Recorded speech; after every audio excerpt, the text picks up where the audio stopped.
Hey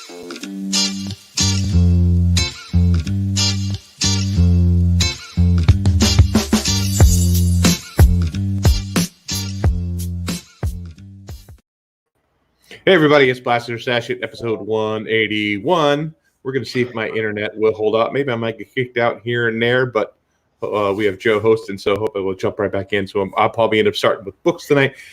First time watching a show, what we do is we buy the books for the week. We give them a read, we blast through, stash, and blast are the ones we hate. Stash are the ones we want to keep in our long box of love and cherish, all that good stuff. If you want to support us, you can support us by giving us a thumbs up and a share. Or if you want to go and enter the Book of the Month contest, like here, this is the book for January. This is the Dave Stevens Vampirella cover. Pretty badass cover. Disordered today. I did not get the stuff ready to go, but I will be going live on maybe tomorrow night to pick the winner for that. So if you're Patreon, go check that out. I think I forgot to put the link in below. Oh no. We'll get it. You can go over to buy a cool shirt over at Teespring. Look at this. You've been Thunderlust. Thunderlusted. Or the technical difficulty shirt, which I might be buying that one. Hope they get it because we're going to Emerald City Comic Con coming up March 12th to the 15th. That's going to be a fun time. Looking forward to that. A lot of cool creators going to be there. I found out Frank Cho's going to be there. One of my all-time favorite creators. Hopefully, I'd love to be able to sit down and talk to him about some of his art. Yeah, it would be cool if we can get kind of a cool interview with him. So what we'll do is we'll go ahead and where's our chat? There's our comments. There we go. And I didn't take that banner off there. What kind of professional am I? There we go. I don't know either. I'll tell you what, you go to start us out with the book this week, Joe. Okay, let's start off with a book this week. Let's go ahead and go with the most obvious stash this week, I think. And very close number 2 to my stash of the week. I'm going to talk about my favorite and yours, Batman number 88. Again, I'm not sure if it's just because the last Batman was so bad and this is just to par, or if this is truly just a great story. But I'm loving this, especially in this issue. What do we see in this? We see the Penguin get his throat slit. Like, that happened, right? We find out that all this stuff that's going on in this book was from an original plan that was in the comic books. So that was really cool. So basically we find out that the villains apparently at one point are mainstream villains, the Riddler, the Joker, the Penguin, and even Catwoman all had this kind of master design of the perfect crime. And we find out Deathstroke and some mysterious person we don't know yet. The designer is what he's being referenced as in this. Is it the Joker? It may be. There's some hints towards that, but is it? We don't know yet, so let's not speculate too hard. It may just be a cooler story. We also find out that, Deathstroke there, he's not an easy guy to keep chained up. He escapes in this with his band after they've escaped from a prison. Escape seems to be the theme of this entire run because that's all that they do. And Batman's just being Batman in it. I'm not hearing anything about, oh, I wonder if Catwoman still loves me, even though she doesn't want to marry me. Oh, my life is sad. Magnum P.I. moment. Yeah. That's not happening in here. Screw that guy. We got a real Batman, and we're still dealing with the death of Alfred, of course, because that is a major hang-up, and it's something that's carrying over from the last story. That's fine. But, oh, so good. So good. Get yourself some of this. Yeah, this is definitely a stash for me, too. I read this again before I went live tonight just to get some of my notes and stuff down. We don't have the whole, does she love me, does she hate me, why'd she leave me at the altar, blah, blah, blah. But we do have some other relationship dynamics here where she's not telling him everything that she's done about this other plan that, the Riddler and the Joker and stuff like that. And because the Riddler's like, you haven't told him, have you? You're kind of afraid that if you tell him, he's going to see you in that villain light again, where you're kind of coming over to the good light. And so we get some of that. What I found so funny here, apparently Batman has gone to the Vulcan School of Neck Pinches because he was able to knock out, what's her name? Yeah, with a little Vulcan neck pinch. I thought that was funny. And then we also have the Batmobile in a pocket, which was kind of interesting too. Crazy. It's a holographic image of the Batmobile on any car. Yeah, which is, I don't know why you'd want to do that. Maybe just because to say, hey, look out, it's Batman. But it also says, doesn't it say The interface with Wayne Enterprise components in the engine bypass the speed limitations too. That's what it's able to do in there. So that's kind of cool. But he ends up wrecking it because he thinks it has the same kind of armor as the Batmobile. And what's his name? It's like, dude, you owe me a car. Don't bill me.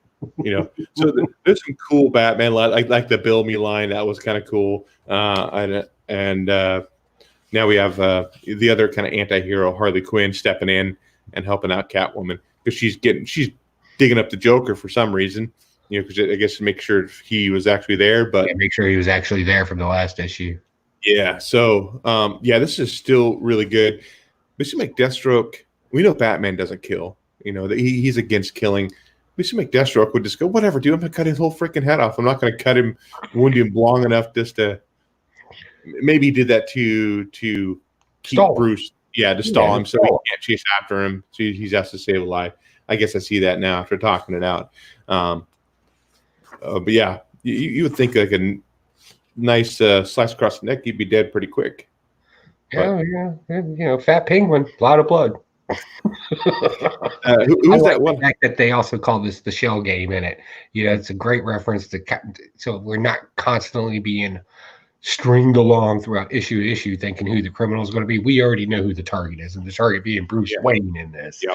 So Batman, of course, using that to his advantage. Maybe we'll get to this, whatever this character is. I like it. Yeah, but Penguin's trying to essentially. I think he's worried that Deathstroke and his new core group of guys are going to screw up the plans they had because he's saying, "Hey, I'll pay you double if you leave town for a year." So you can tell there's something else going on. There's a whole bunch of, like I said, a whole bunch of stuff moving around the board, trying to figure out what's going on and the pieces that are in there. So yeah, this is great. This has been consistently good since Tinian took over this run. You got 5 people watching. If you're watching, so give a little comment quick there in the chat. Let us know what you think of Batman or what are the books we're talking about this week. Did you blast them or did you stash them? Yeah, if you mention them in here, then those are the ones we can talk about first, so they don't get stuck in a lightning round. Yeah. Let's talk. I want to talk about one of my other picks of the week, and I thought this was really good. There were a couple books that were really good this week, I thought. That is an indie book by Oni Press, and this Backtrack. I actually enjoyed it. This has every single Hot Wheels comic track on it when I had a kid. Because if you look at it, I mean, that's what it reminds me of, Hot Wheels. So we have the main character, Allison Levy. She's a wheelman, or maybe is it a wheel woman or wheel person? Wheel person. Okay. Don't assume gender. Yeah. Oh, yeah. I guess we shouldn't do that either. She's pretty much, the whole trope of just disgruntled and no longer care anymore. Don't want to do it. Don't want to be that wheel person. Don't want to be part of that life anymore. So she's drinking her life away. Then she gets confronted by this guy named Quillix. Quillix. Yeah. He looks a lot like Joker, though. They talked about how he dressed. Going for. Yeah. And so he's coming to her and saying, "Hey, we can get your life back. You can make your life, going off track." That's why Backtrack. Oh, yep. You can go back in time. Yeah. And fix something to get it back on track. Yeah. So we get this little inclination of either she had a relationship, either the boyfriend left her, he's dead. They don't never really explain that. They just show that she's kind of down, been drinking it out, and she actually gets a video from this Quillix guy saying, "Hey, honey, hey, I'm here having a good time," which kind of puts her back in the mindset of maybe I do want to do this. Maybe I do want to be in this race to be able to get what I lost back. It kind of reminded me, there was a TV show on Fox. It was about 10 years ago called Drive. Did you ever see that show? With Nathan Fillion in it? And it was the same kind of concept as they get all these random people to try to drive across the country and meet these deadlines to get back what they lost. Kind of remind me of that a little bit. But this one has a T-Rex in it, which is freaking awesome. And pterodactyls. Pterodactyls. The P is silent, though. So yeah, they're racing. They end up going through time. People think it's a fake T-Rex, some kind of movie magic, and he ends up ripping a guy off and eating him. And they're like, "Holy shit, we should get moving." So, like I said, it just reminded me of Hot Wheels a lot, and that's where I really dug it. It has there's quite a bit of stuff in there. We also got a shadowy figure. We don't know who that guy is yet either. But we know he's been in this race before. We know he's been in a race before because he had one of his drivers place a car with a suit and a helmet in it to kind of stage it for something else. We don't know yet. And then apparently she hits 88 miles per hour, and then she goes back in time or a different dimension or whatever it is because her dash starts flashing. And then, of course, we get a reveal of Samus at the end. Or it's not Samus. It kind of looks like Samus from Metroid. But we find out it's a guy who's done that race before. And we don't know if that's a shadowy figure yet or not. But overall, I think this was an awesome book. I loved it. I'm picking up issue 2 for sure. This is Dash. Yeah, I absolutely love this. This reminded me more. I don't know if all of you have Amazon Prime, but you can get those B-rated 80s flicks. They always show a little bit of boob in it, every other turn just to keep you hooked. And there's so much going on in it because, the person's not getting a sequel for this kind of movie. So they crammed as much cheesiness as they can in at one time.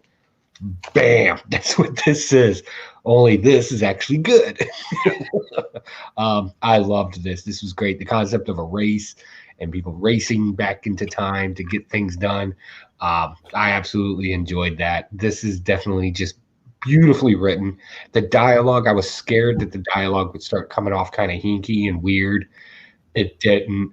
There's no weird messaging of woman this, woman that, guys are this, guys are that. This is just a tough chick and tough dudes and a Tyrannosaurus Rex. Not a whole lot of messaging between that. And it's awesome for it. Thank you. Definitely a stash.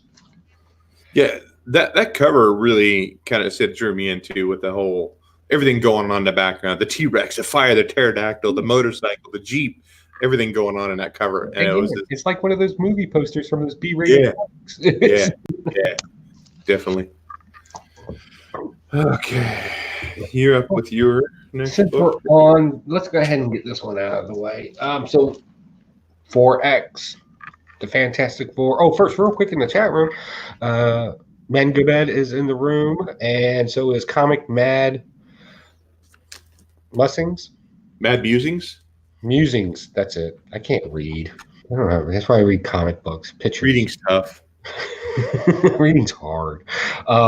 Hey guys, welcome. Great to have you here. Also, everybody else that's watching us, thank you much. So, this was weird. All right, so Krakoa is starting to flex off a little bit on people, and is it rightly so? I don't think so. They're like, hey, we're government, we're country. Let's go take this young mutant who technically belongs to us because mutants, and he needs to come over here. Of course, they're talking about Franklin Reed, an Omega level mutant who's slowly losing his powers as he uses those powers. So what do? They find an old friend of his. Who's his old friend? Young teenage girl right around the same age called Kitty, the pirate, Little Miss Sexy. Yeah, straight up Professor X, hoard her out to entice this kid to come to Krakoa. That was weird, but okay, I'm still reading. And then the rest of the mutants are showing up, and they're like, "Yeah, this is gonna have to happen." And Fantastic Four is like, "No, we're family. This is Yancey Street. You ain't messing with us." Good on the Fantastic Four for that. God bless them. So what happens? Young men being young men, and a pretty girl in front of them, he runs away. They do stupid things. He jumps on board of the Marauder ship and kind of plays stowaway there. Now they're in all kinds of trouble because guess who's coming to get them? Dr. Doom shows up at the end of this. So what kind of trouble they're going to get into and who's actually going to come to their aid? Is it going to be the Fantastic Four because they're going to find out? Or is it going to be the X-Men because they can just randomly pop up? Or are they just going to meet up and battle it out in front of Dr. Doom? Either way, I'm on board with this just because of the absolute silliness of it. It is great. I love it. And I got this cover because I thought it was a Scotty Young cover. And then my wife had to tell me, yeah, no, that's not how Scotty Young draws. And then I was like, yeah, you're right. I messed up. So she's leaving me now because I didn't. No, I'm joking. The only problem I have with this is Xavier's changed a little bit, from the old Xavier that we know since Powers of X and House of 10 or Powers of 10 and House of X, whatever you want to call it. He's kind of a little cocky. Now he's a little too sure of himself. He's just before he was just kind of like a mellow, kind of go with the flow. Now he's just kind of like, dude, we're stepping in, we're taking over, we're doing this. Yeah, this is happening. 100 nations recognize this as a sovereign nation. I'm like, so what? Welcome to America. Diplomatic immunity. I think he says that somewhere in there too. They have diplomatic immunity. There's my Lethal Weapon 2, I think, with the African. Yeah. So, but he just comes in here just like pull, pretty pig headed and go, dude, we're taking your kid. He belongs with us. It's like, dude, couldn't you come in a little softer and say, hey, we know that Franklin's got some power. He is a mutant. Maybe we should try to bring him with us for a little bit and see how he can do. Instead, he's just like, dude, we're taking him. Come do a sleepover. We'll cook some popcorn, watch some movies. See what happens. Yeah, I mean, who wouldn't go? Who wouldn't run away when you could cuddle up to that, dude, and put your face right between those two pillows? 15-year-old me would have been gone in a heartbeat. Say, see you, Dad. Sorry. I'm going to stay with her. Of course. Although Franklin does probably have a good, and I don't mean to cut you off, but there was a good point that was brought in here, and I just looked at my notes and I meant to mention it. He's his dad. His expectations of his dad are a fallacy, right? Because his dad is considered one of the smartest people in the world, and they're trying to fix this problem with all the power straining from him, and he's under the fallacy that his dad doesn't really want to fix them. That's what makes him unique, and dad doesn't want to fix him. He just wants him to be a regular kid. And we don't know if that's true or not, but to sit there and think because of X doesn't automatically mean, Y, It's not always the reason. So I think it's a good analogy of young people and fallacies. Like I had these fallacies too. I knew somebody, I knew they were good at something, so they should be able to do everything. And of course, as you grow up, you get let down by people. And I think this is a good analogy of that. I think it's very well expressed in here. And then, of course, the whole trust issue of putting in a chip in so he can't go through the Krakoan portal, that obviously didn't help situations in any way. Yeah. But, Yeah, and I think we like I said, we've all had those fallacies. We've all had the thing of being younger, not understanding or seeing the whole picture, that we're just kind of basing off what our needs are right now. That's about me. It's not about everything else. Yeah. When you get a little older, you tend to go look back and go, oh, my dad was busy doing something. It wasn't like he was, he's busy supporting the family or doing whatever. It wasn't like he wasn't trying to pay attention. He had other stuff he had to do. And we all kind of go through that. Yeah, 15-year-old me would have ran away with Kitty Pryde in a heartbeat. Yeah. Said, see you later, Dad. I would have got to her house and she would have kicked me out, and it would have been a big tease, and she wouldn't have liked me as much. And I've had that happen to me in high school, thinking I was going to hook up with a girl coming back from Great America on the bus. It didn't happen. Yeah, I thought the same thing when I came back from basic training in AIT. I thought all the girlies were going to like me. No, I was still the same nerd. Just a lot shorter hair and a few more muscles. That was about it. I like Terry Dodson. He's like one of my top artists. I think he does a lot of great stuff. Great, awesome splash page with Storm, and that's the one where she says he has diplomatic immunity right there. Yeah, on that page. That's a really cool page, though. I like Dodson's art. The funny thing about diplomatic immunity, and I wasn't going to bring this up because it's a nerd moment, but diplomatic immunity is not really as inclusive as people think that it is. Basically, it just means diplomatic immunity means you're allowed to bring certain things through the deport of things. So if you have like fruit and stuff like that in another country and you bring it over, you don't have to go through inspection for it if you put a certain paperwork to it. It doesn't mean that you get out of crimes. It does mean you get out of misdemeanors, but major crimes you do not. So you can't shoot rigs on that freighter? No, you can't. You can't shoot people on a freighter. Yeah, the whole diplomatic immunity thing is not this all-inclusive shield, and it damn sure does not matter for kidnapping somebody's kid either. Yeah, I would think if I was Reed Richards when Franklin ran through in the Krakoa portal, or he didn't go through, I'll go, oh man, that sucks. I guess you got to stay here. Instead, he just fessed up completely. Maybe that was the right thing to do, but still, it would have totally taken a lot of stuff away if he would have said, "Oh man, that sucked." You can't. Oh man, I guess they really don't want you. You must be a horrible person. I do like that because they do stow away on Kitty's boat, Franklin and his sister, whatever her name is, Valeria or something like that. Yeah. But he does talk about, which it's just being with the Fantastic Four, you have like almost now two sets of villains almost, because you have your X-Men villains and you have your Fantastic Four villains, which is Doctor Doom, which is kind of a cool reveal at the end. So, yeah, I'm definitely, this is a miniseries. I think this is 4 issues long. I'd definitely be picking up the other ones to see how it's going to turn out. Because you don't know where Franklin's going to end up going. I mean, he's lost his powers, I think, since Secret Wars that came out a few years ago. I mean, he was a pretty prominent player in those books. Yeah. Do we have anybody else in chat? I don't know. It's not updating on my end. Nope. I still got the same people, and we still love you for being here. Thank you for being faithful. That one. It's like we have a cult. Kind of. I picked this book up, and I really wasn't going to, because I got let down by the last Star Wars book, and I did pick up Star Wars #1 this week. Or not Star Wars, Darth Vader #1. This takes off right after The Empire Strikes Back. I think that's the second one. Even almost word for word when he chops Luke's hand off, right? So it goes through that, and Luke gets away, and then now Darth Vader's on this mission to find out who hid Luke from him. So he's trying to figure out the mystery, and it's flashing back a lot to the other earlier, or the prequels. So we have him thinking back when he was a young Anakin Skywalker, still on as a Tatooine. I think that's where he was on, and with his mother and his aunt and uncle on that moisture farm.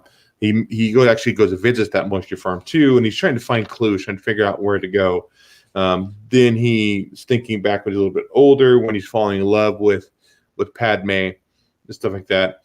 And he's got a little droid with him, just kind of a little bit sassy, Sassiness. Huh? Sassy.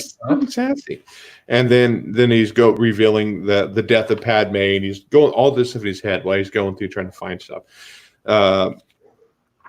He ends up going. I mean, he's put some badass scenes in here where he's chopping down a freaking a ship with his saber and stuff like that.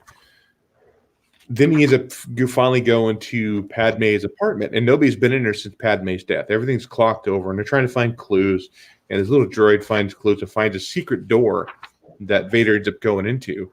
And at the very last page, spoilers, of course, we get Padme here, and she's alive. So we don't know. Dun, dun, dun. We don't know if that's the real Padme. We don't know. Maybe it's a hologram. We don't know anything about it. But as far as we know right now, Padme was alive. She never did die. Did they ever even show her die at the end of? I thought they did, or at least maybe I hope they did. I'm gonna go with hope. Yeah, I think she might have they might have said she's gone, but who, being in the future, being from an alternate world, they should have something to restart her heart, right? It wasn't this love that killed her. Maybe put in like an electronic one, since robots are a thing there. Yeah. It's kind of like we talked about the last Star Wars book. We know how the story goes. We know how it ends. It's like, does it really have a whole lot of weight? Does it hold a whole lot of value in it? Do we really want to continue to pick it up when we know that this is just a little piece in between, which the events don't really make a difference? So that was $5 too. I mean, it's a little thicker book, but still $5 for something we already kind of know the end of. It's kind of hard to chip in for that. So it's a blast for me. I'd read them if I pick them up, but I'm not going to pick up anymore though. Yeah, I'm that way too. But like I said, I kind of flipped through it and I was like, wow, this thing's droid heavy, and yeah. You fooled me once, Star Wars. You won't do Damn you, Star Wars. I was going to talk about that, but nobody cares about that. Let's talk about this. Spider-Verse. Did you pick this up? I did not pick that's number 5, right? Yeah. Yeah, I have not been reading it, so I didn't want to pick up number 5. Yeah, so I picked up 4, and I was going to drop this after I read 3, right? So I read 3, and I was like, okay, I'm done with this stupid book. Then they bring out the cowboy one and 4, and I was like, okay, I got to watch that. Huge thumbs up. And then I was like, okay, now I'm done. And now they bring in my favorite Spider-Man, Spider-Man Noir. So, of course, I got to get that. I'm crossing my fingers that it's not the one from the movie Spider-Verse, because that one was kind of lame, right? But this one died, right? So, like, how did this happen? Well, the Spider God totem, the Spider God decided that he does too much good work and she's not done with him, so she kind of brings him back to life. Typical comic book trope, magical god. We've seen it with Moon Knight and everybody else. Sure, why not in this one? This one takes place in 1944, and guess who they're fighting? Nazis? Nazis. And there it is. Awesome. I love the dark tone to this, hence the word noir, but also like things that should be read or like really exaggerated read, like that one movie that did that. Sin City? Oh, yeah, Sin City. Yeah, okay, that kind of concept there with the artwork in here. So good. Plus a Spider-Man with 45 calibers. I'm on board. Miles Morales gets dumped here because he's got to bring the spider totem and keep going towards the web of destiny or whatever the hell they're calling it. It doesn't matter. I don't care about that. They got to find it together. And they find out that some Madame Swarm, first appearance, by the way, so you know it's going to be worth millions, comic book collectors. She has it, and she works for Adolf Hitler. Well, Adolf Hitler has a couple of his goons show up to bring the totem because she's done with her experimenting, because she's a science lady. Turns herself into the Swarm using this particular totem and fights our heroes, and it was just awesome. But I would like to read my favorite line of all time in this. So great. So he talks like a 1940s detective, the way you would imagine it in your head, right? Yeah, see? Yeah, everything's real classy.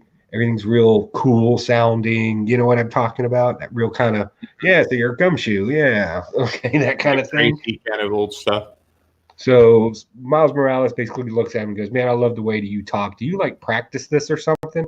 He goes, yeah, I practice. With great power, there must also come great responsibility. But that doesn't mean you can't give it a touch of class every now and then. And I was like, oh, that's awesome.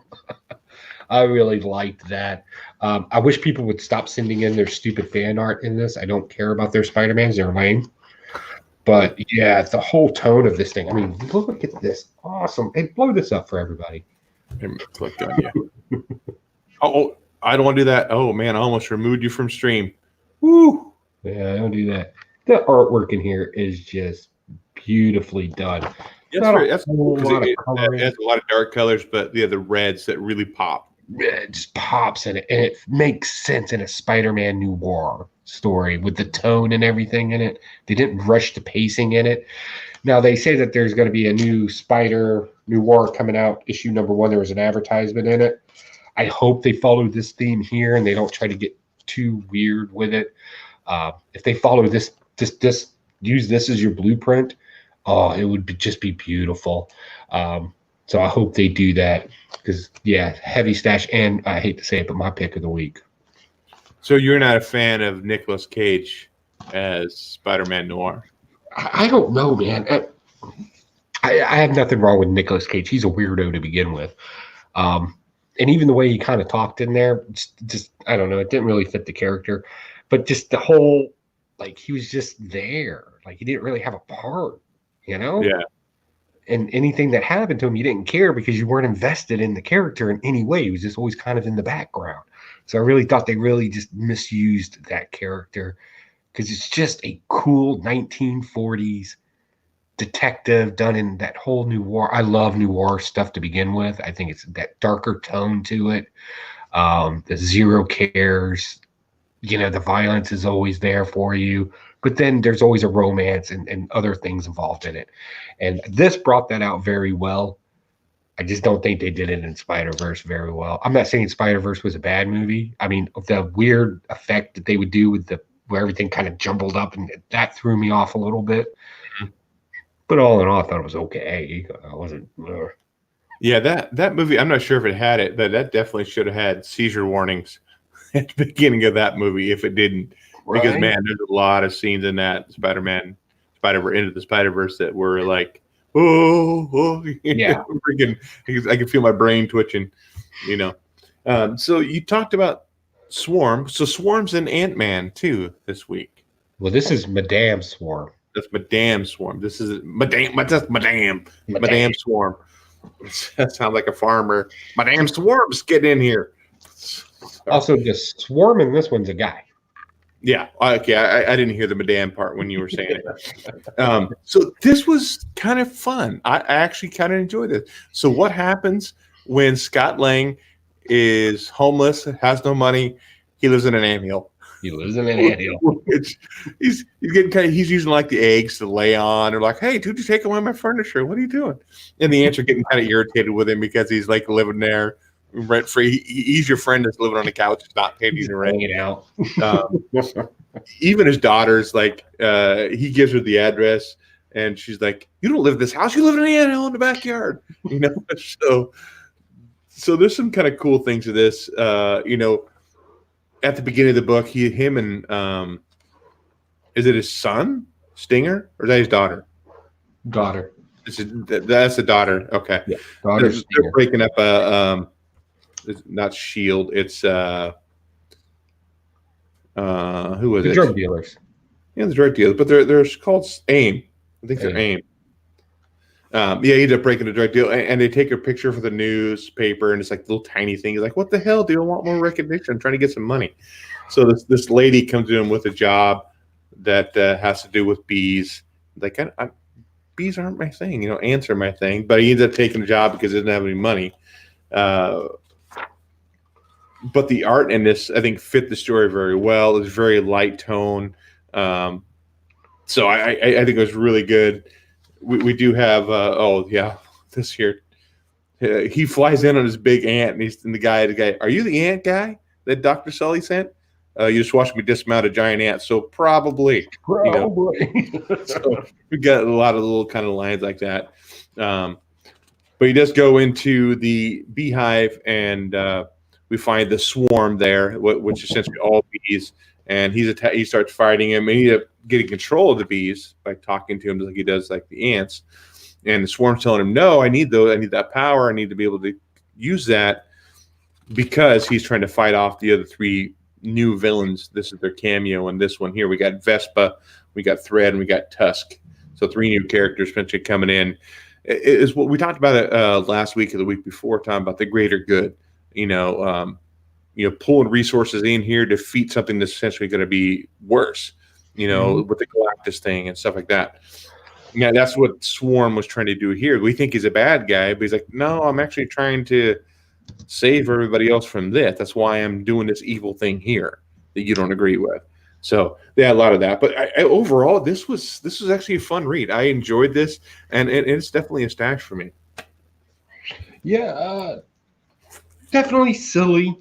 We got the typical teenage girl. It's got an attitude problem. I think we're all getting used to that at this point. But other than that, I don't know. I don't think that just because you're a bug superhero means that you should only be fighting bug villains. That's just way too connected right there. The silkworm guy, what was his name? Something stupid. Silkworm guy? Yeah, there's one guy, he's like a bunch of worms. That's the Doctor Strange Academy, which I didn't care nothing for. Anyway, like everybody looks exactly like their bug. Yeah, we got Vespa, the Spectre of Hornets, Thread, the Silkworm Ghoul. Thread, that's it. Yeah, okay. The Rhino Beetle Hulk. Yeah, this is a great book. Will I be reading a whole lot of this? Probably not. It's not my style. It doesn't mean that it was bad. It was very well written. The dialogue was great in it. Like you said, that the artwork matched the tone and it matched the pace. That was all great and fine. But I kind of want more of it is a comic book. Comic books are for children. But I think I want something at a little bit more mature level than this right here. Using a foul word, not a big deal to me. That doesn't mean anything. That was a big deal in here. Yeah, okay. It's a fun, light read. Honestly, this would be something like if I can only find, because generally I try to get between 15 and 20 books. And if it's sitting there and I'm right at that 16 number, I'll probably say, it's for the comic book shop. And I'll probably pick it up and read it. But as far as being a long-term read for me, it's just not there for me. But again, not because it's bad. It's just not my flavor. Also, we had Mark just swing into the room and say, "Hi, guys. What's going on, man? Hey, again, if there's any books that you read this week and maybe we got them, definitely let us know in the chat room so we can talk about them. You don't want them to get stuck in a lightning round. We definitely want to have that conversation with you. And please let us know your opinions. You can be like, Joey, you're wrong. God knows I don't have a problem saying that in chat rooms. So definitely do it back to me. Okay, you're up with your next book there. Okay, I know you didn't pick this one up, but I'm going to talk about it. And that's Dark Agnes. I'm so glad to see this. This comic book character was first introduced to us in a Marvel setting during Serpent King, which I read all the way through, and it was a great, except for the ending. It sucked. And I was kind of hoping they would give us more, but it kind of didn't dawn on me who this character was. This character was first developed in the early 70s by an author by the name of Howard E. Howard. And they wrote an entire storyline based off of this character right here in 16th century France. Her being a female sword play. She comes from a broken home. Dad was a drunk, was going to marry her off for money. You know, the typical 16th century story that you would typically hear. And we get that in here to some degree. A lot of French in here. If you don't like reading a foreign language in a comic book, you get the typical phrases you would know from France, but then like the wedding vows in here in the dream, they're all in French, and that can be a little disdaunting. I get that, but I like a good female, an empowered female heroine, and this is how you do it correctly. There's no male bashing in her. Yes, of course, she's sword fighting men and making them look stupid, but of course you're going to do that. But her sidekick in here is a male, but he's kind of a womanizer, and she's kind of okay with that. She's like, you go get that bone, dog. That's kind of a cool deal. A lot of humor in here too, surprisingly, even though as tragic as her backstory is, there's a lot of humor in this, and it's my kind of humor, a little slightly dark humor. A lot of that going on in here. She saves her sidekick from the gallows with some fancy swordplay and a black powdered pistol. It was awesome. And they try to escape. They go to a tavern. Then we get some more world building and backstory to her a little bit. And next thing you know, they get hired to be the bodyguards of a nun and a beautiful princess type-esque figure as they go off to the place of the people, the Duke that wants them both dead now. So the next issue is called Belly of the Beast just for that. This is just beautifully done. I love the artwork in this. This is how you do a female character, and you make her tough and you make her independent and without shitting all over everybody else, because this book doesn't do that. And that was great about this. Dark Angus, definitely check it out. Mango Bad's asking about Daredevil. I haven't read Daredevil in a while. The one person, yeah, I didn't either. I kind of fell off Daredevil. I've heard it's really good, though. I mean, a lot of people are talking about how good it is. I know, and I feel bad for not jumping on it, but I don't know. Daredevil always goes through like these 4 or 5 issues where it's like extremely depressing and it's slightly boring, and then it like picks right back up. And I got an old heart. I just can't be on that kind of emotional roller coaster. I picked up this one. I don't know why I picked these up, because I never do read them all the way through, because I know what every single one is. And at $9.99, I should say pound sand, DC, pound sand, but open my wallet and I give them the money for it, and I never read it all the way through. And I kick myself in the ass. And I only read like one story, and that's Crimes of Passion. DC. You did get that. Oh, really? I did get it. You want me to read some romance novels? Like, you can just read those. I read one story, and I don't remember what it was about. So It was that bad. I mean, like I don't know why I spend the $10 on it. Like they do it like every for a holiday. They have the New Year. They had that New Year of the Villain, or whatever it was. They have the Valentine's. They have the Christmas one, the summer one, and I'm like, dude, why do I pick these up? So I'm kicking myself in the ass because I didn't read it. I spent, well, with my discount, $8 on it. So that was dumb of me. But I will talk about a book I did read, and I thought it was pretty good. I had some questions on it. I think Joe and I are going to talk about it a little bit more in length.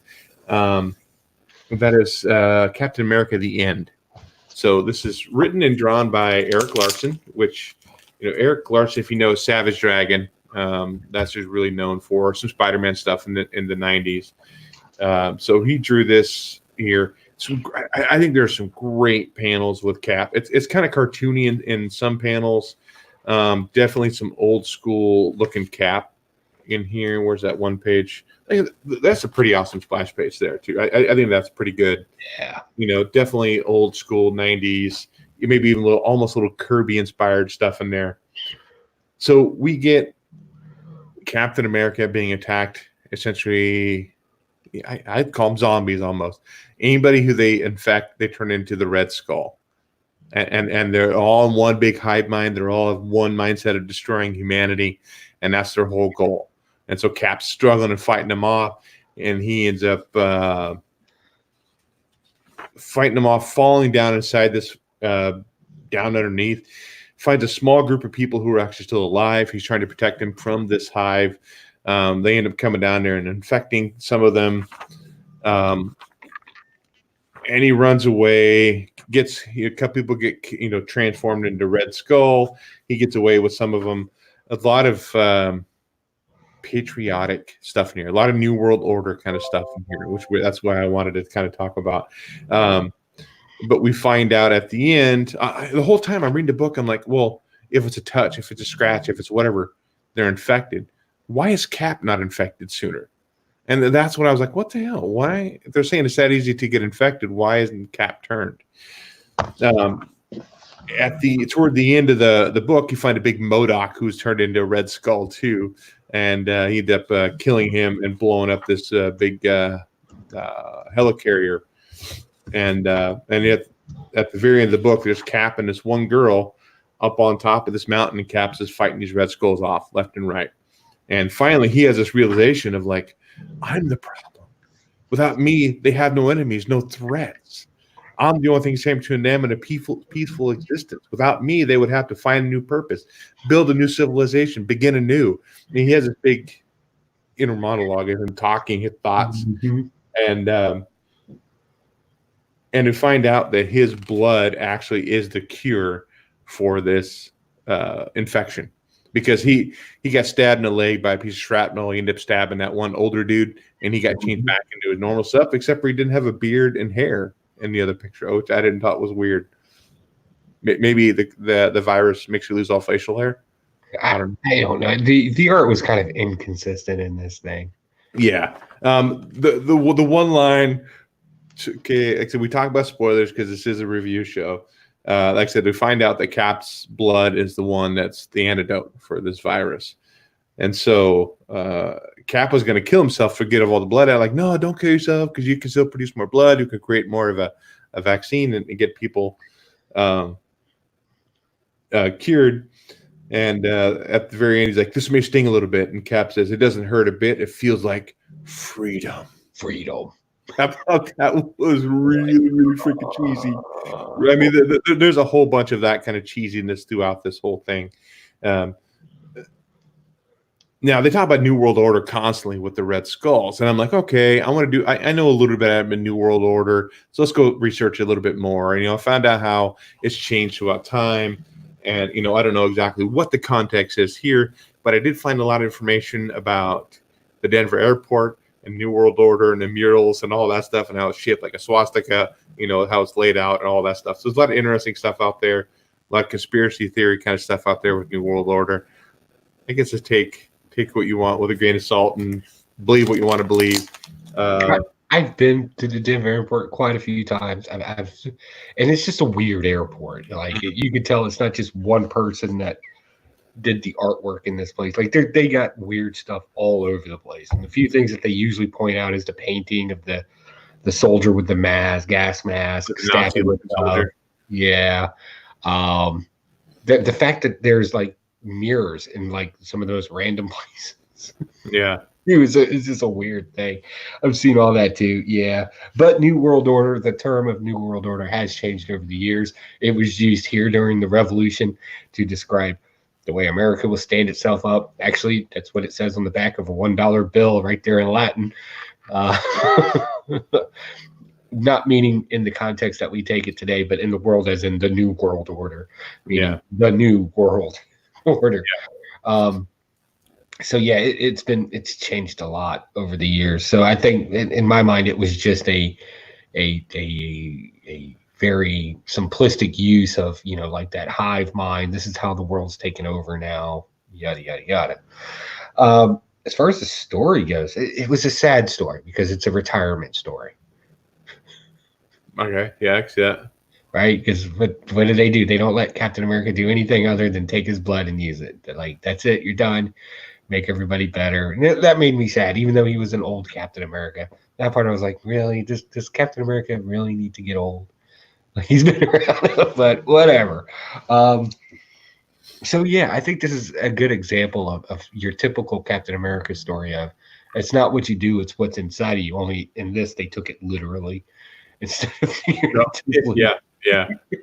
Because as you go through it, you find out everything about Captain America, that really kind of over the top, cheesy, patriotic patriotism, right? And she's like, even in there, he's like, as long as there's hope, strength, there'll always be freedom. Like these long dialogues of just, being a patriot, be a patriot, this stuff inside you. And then come to find out in this, it's the ending kind of related to that too. It's actually what's in him that can save everybody. So if it's nothing else, it's a good promotion to, donate blood because they need it every year. Just that's probably the American Red Cross thing at the end of it. Yeah, just that should have been in there. Yeah, just give to the Red Cross. Thought that would have related very well into this. Yeah, cheesy. But if you've read, like I've read some, and I have some really old Captain America stuff, Golden Age stuff. That it fit that theme. It was just patriotic. It's right there with that, the verbiage and everything. I'm sure it sounded a lot cooler back then. We're a jaded society. So I really liked this. I really did. I'm glad it's not an ongoing story. I'm glad they didn't try to tie it into the kid becoming a superhero or taking the mantle. I think we've seen enough of taking of mantles lately.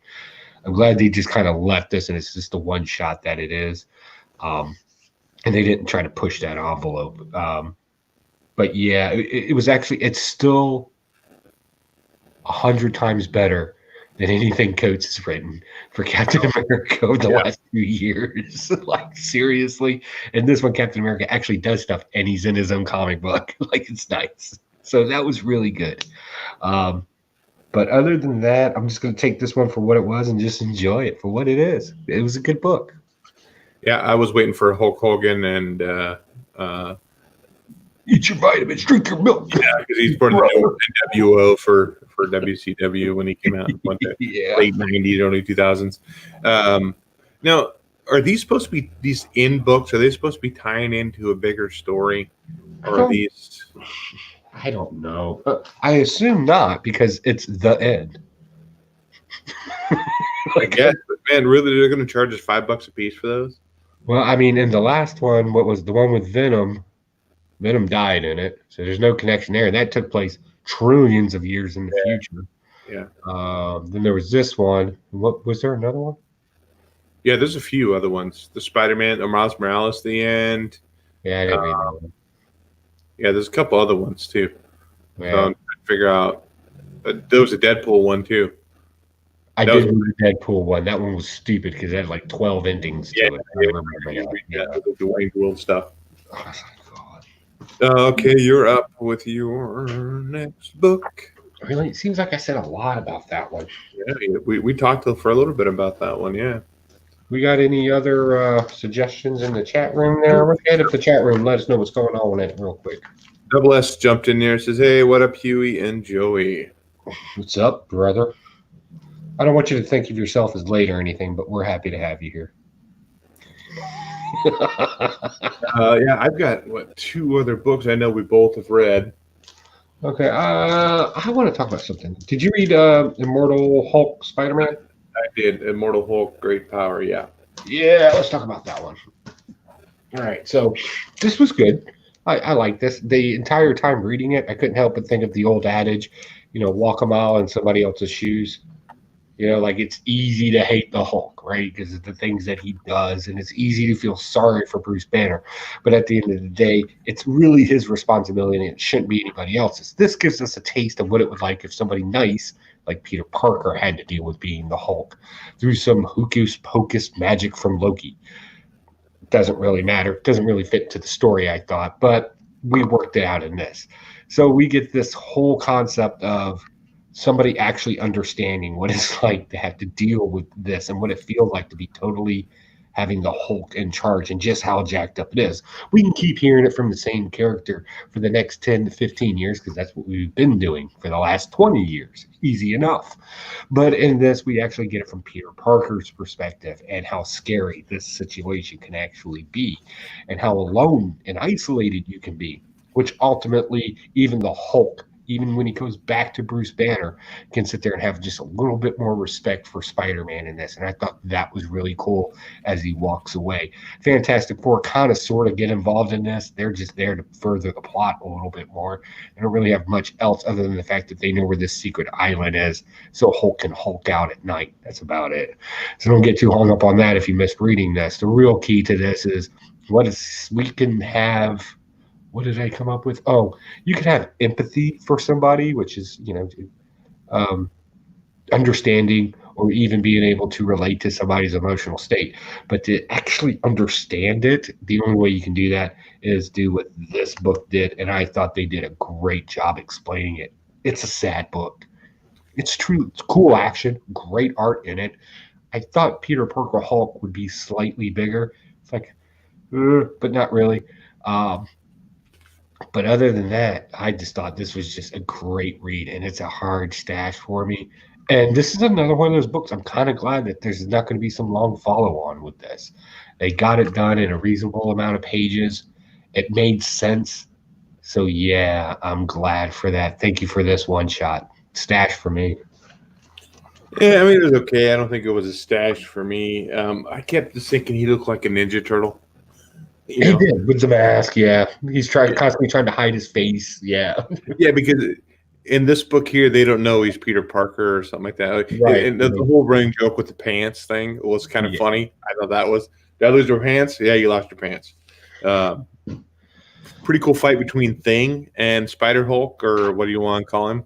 Because now Hulk has new powers. He can climb on the ceiling and some of that, and something that Thing's not used to.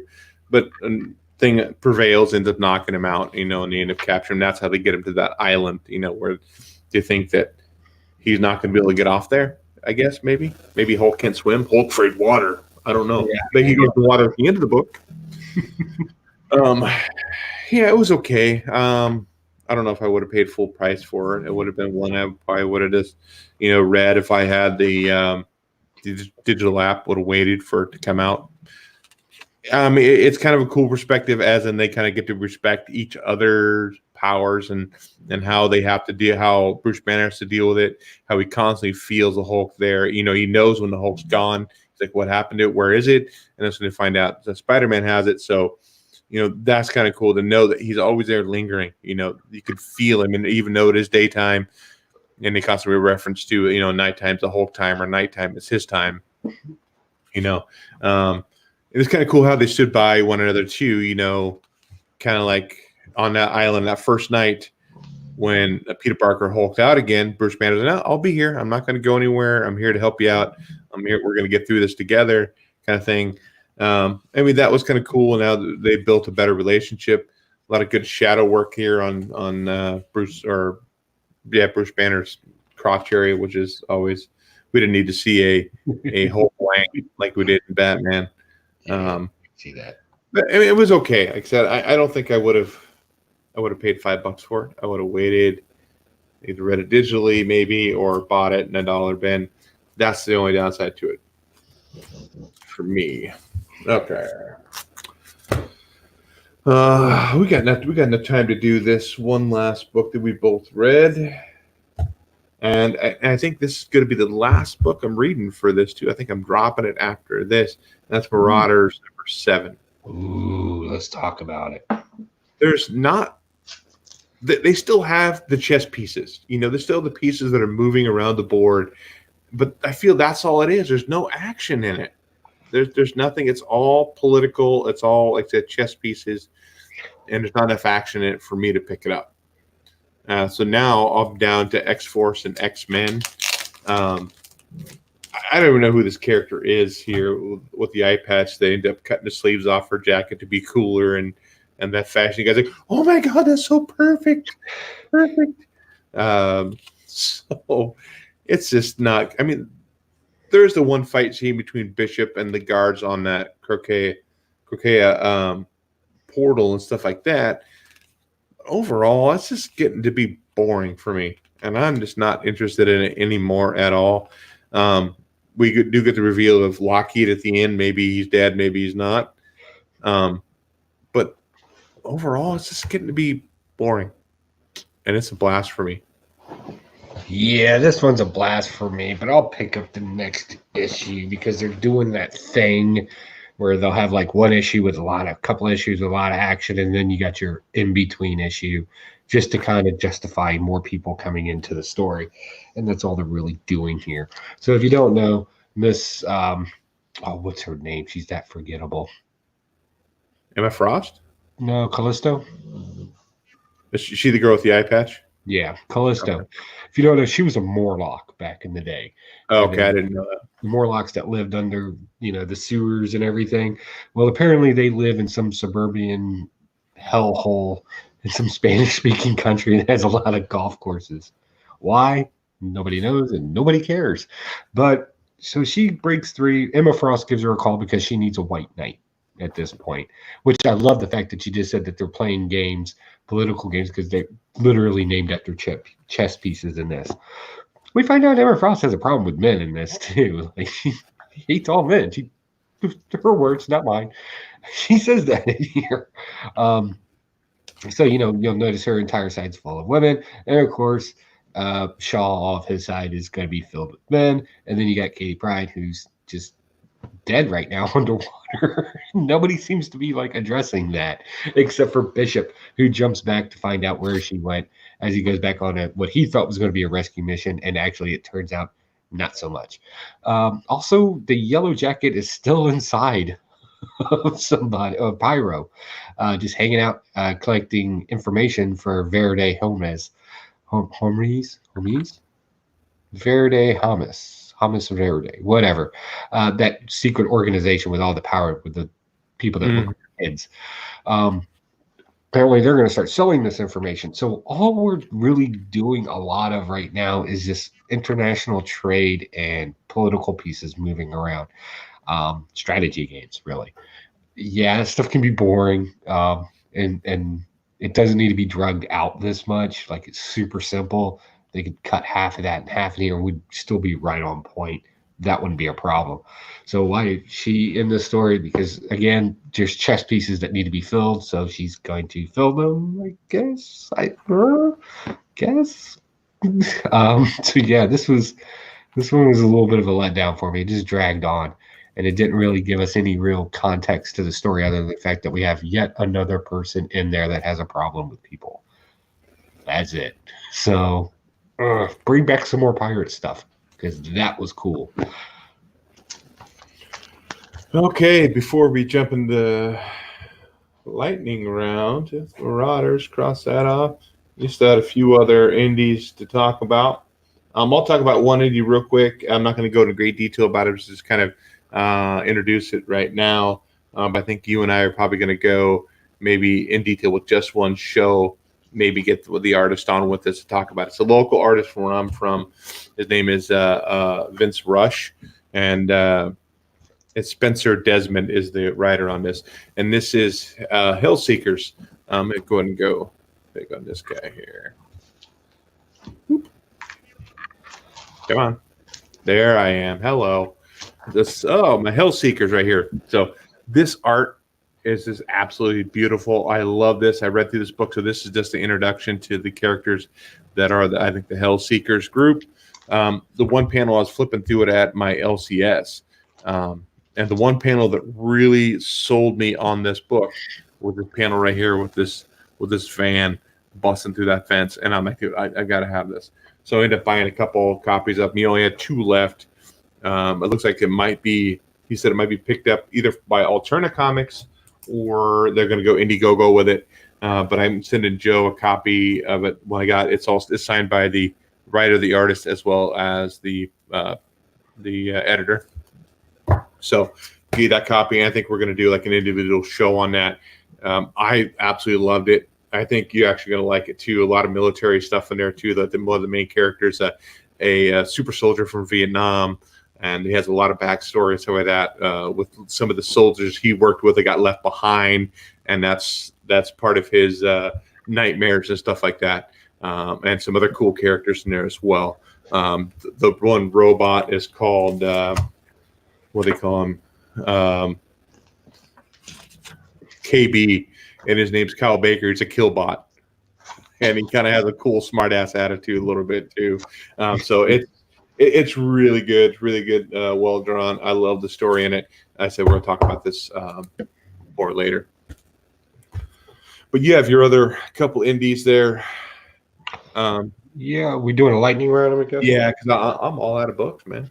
All right, so let's roll through this. I got G.I. Joe. This is by IDW, and this is issue number 270. This is part 5 of the Snake Hunt. I'm really digging this arc. I think IDW probably does one of the best jobs for G.I. Joe. I would even say better than Marvel did back in the day, and I got most of those issues. This has just been a fantastic story. Somebody really gets G.I. Joe as a whole. I even read the editor's notes in the back where the letters and stuff, and somebody even asked, with G.I. Joe having 250 plus characters, how do you keep all the personalities from bleeding into each other? And the writer goes, I did the same thing for the creators of the toys did. I just mimic it off of people that I know. So, and it really comes through in the writing in this. Like everybody, there's a different tone to everybody in it. And in this one, we get a lot of, I love it when G.I. Joe has a lot of characters and a lot of things going on, because it really makes it interesting. And that's what's going on in this. They all got to go save the new Snake Eyes, the Sheen guy. I still don't know that story. I didn't read that full run from when Snake Eyes died. But the new Snake Eyes has been captured, and G.I. Joe needs to go save them. Dreadnoughts are involved. Who else is involved? Destro, of course, Cobra, everybody in Cobra. And, of course, the G.I. Joe is split into like 4 different teams throughout the U.S. with a satellite team with some mega weapon. That's kind of stupid. But the rest of this is just awesome, and I'm loving it. Apparently, the Pentagon called off the mission to go save Snake Eyes, so every single G.I. Joe on base Wadsworth is taking leave. All at the same time to go do it anyway. So that's awesome. Let's see here. DC Comics. What did I get? Oh, I got this Justice League number 40. I'm confused because this has nothing to do with the Doom War that's going on right now. They kind of just left that off on a cliffhanger, and randomly this story pops up where the Eradicator is coming back to Earth. If you don't remember the Eradicator, he's the one that wore the Oakley style. He's the Superman that wore Oakleys. Oh, yeah. He was the bad guy, and he was like way overpowered. All right, yeah. Apparently he's come back, only this time he's brought an army because the first time that didn't work. Go figure. I liked it, but I can't. I'm kind of hung up on that whole Eradicator storyline. I thought that was stupid. So I'm trying not to let that judge me, but the artwork's a lot better in this. Okay. So for right now, it's a stash. We'll see what happens. All right. For the rest of my independence, I got this out After Realm. I want to be sure I get my notes on this one because I don't want to mess this up. All right. Quarterly book? Huh? Outer Realm Quarterly. Is that what that is? Yeah. Yeah. This is a number one. It's a super thick book. It's like 52 pages. And this was a long read, Bubba. Oh, really? Oh, yeah. So this is kind of like a weird blend of ancient history mixed with mythology / Dungeons and Dragons / 80s video games. Okay. Does it sound confusing? A lot of different pop culture references, kind of stuff in there. Yeah. Like you got elves, they're locked away because Loki is attacking and bringing Ragnarok. The rooms are actually D&D dice.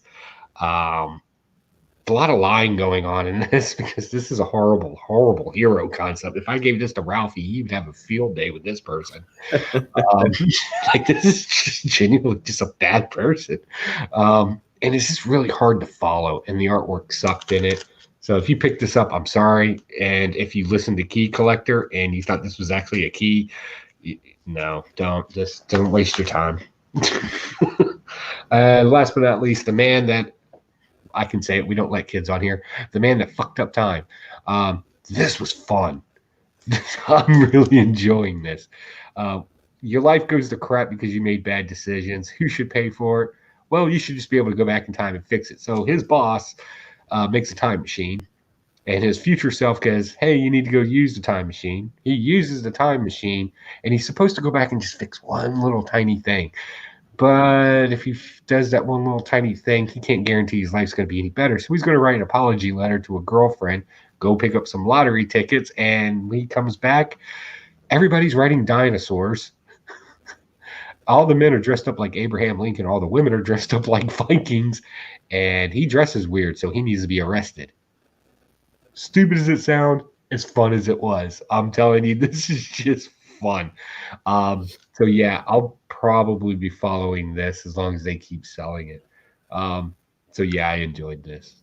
And there's time cops involved. And they basically tell him if he doesn't fix the timeline, they'll go back in time when he was a baby and kill you. Oh, wow. It's kind of morbid, man, but all right, I'm aboard. Tell me somebody does the splits over the counter like in Time Cop. No. No, nobody does the splits. Okay. No, not a Van Damme special. No, but they keep trying to explain how time works, and it's just a weird mess, and it's just great. I'm looking forward to getting some more of why the future the way that it is, and just how detailed the future is. I enjoyed this. This was great. I just go back in time and get a few copies of Action Comics #1, and I wouldn't screw up any time. I go back to mine. I get them graded at a 9.8, a 9.9, and just retire. Be done. Be done, yeah. And I wouldn't screw up time. That's it. So, has cool cover there of Hellseeker Huey. Definitely, we need to know when we interview this guy when that's going to hit the stand, so we can let our viewers know that it's a blast it, stash it, pick. Must read from a local artist. Yeah. Like I said, and from when I talked to him, it's supposed to tie into Voidwalker maybe a little bit. I don't know how that goes. That'd be a question definitely if we got him on here to talk about that and how that would play out. So, cool. And think about time. We're out of time. We're going to go on and wrap this thing up. Before we jump out, anything you want to add there? Do you have any books for your lightning round, or did you read everything? No, I'm done, dude. I'm done. That's it. You got to start throwing down some money. Maybe if you stop buying $10 books, you can buy a couple other books. I might, yeah. Hey, if you're going to Emerald City Comic Con, please let us know. We're planning out different things to do at night other than just hang out at the con all day. Apparently, we definitely got to go down to the Pikes Market. Who knows? I may end up cooking some dinner. I love cooking seafood. We're looking at different little hideouts and little cool little niche type places to hang out at. Like, we're going to go out. We're going to go do this up. And we definitely want to know if you want to come hang out with us at a meetup. So definitely let us know if you're going to Emerald City Comic Con. And don't forget, show a little love, man. Wear a t-shirt. I would buy a t-shirt. I don't wear a t-shirt. You know what? Maybe I'll go on there. Did we fix the link? Can we go on there and actually buy a shirt now? Oh, I'll check that out. I went on there. The link didn't work, but if it doesn't, don't worry. Keep trying. We're going to fix that. I might even buy a t-shirt on there. I don't think I've worn a t-shirt since God knows how long. But I'll probably get one. And don't forget about that beautiful Vampirella cover that we have. Come on now, you know you love some Vampirella. What you know she sucks. Yeah. Oh, yeah. We don't know about swallowing. She may spit, but figure it out. I think we ended this on a bad note tonight. Probably. Is Mighty Mighty LT in here? Okay. Well, I'm out of town, so I can't get hit with the frying pan. So, yeah. So definitely, if you're going to Emerald City Comic Con, and we're planning on going to I think it's called the M Pop Museum up there in Seattle, to the Pop Culture Museum. That's going to be a kind of a fun thing. I'm going to really try to get some interviews at the con. So we talk to people, sit down and get some Let's questions. just meet some local guys. Let's keep it local. Big Yeah. people aren't going to want to talk to us. Let's keep it local. Unless they get jealous. I don't know. We'll figure it out. We'll interview somebody. Yeah, we'll definitely be going live here and there, hopefully on that. But yeah, that starts on the 12th of March and ends on the 15th. I'm going to be there. I got to talk to my boss today or tomorrow and say, hey, I need to get my flight because I'm gonna fly out just to have more time up there. But flying out on the night of the 11th, and then flying out on Sunday. When neither one of us is going to be there Sunday, but we're going to be there Thursday, Friday, Saturday at the con. So Leave Sunday morning. Yep. So I think that's it. With the blast with the Sash, happy reading, and we'll catch you guys next week and on Facebook, Twitter, and Instagram. Follow us on there. Later.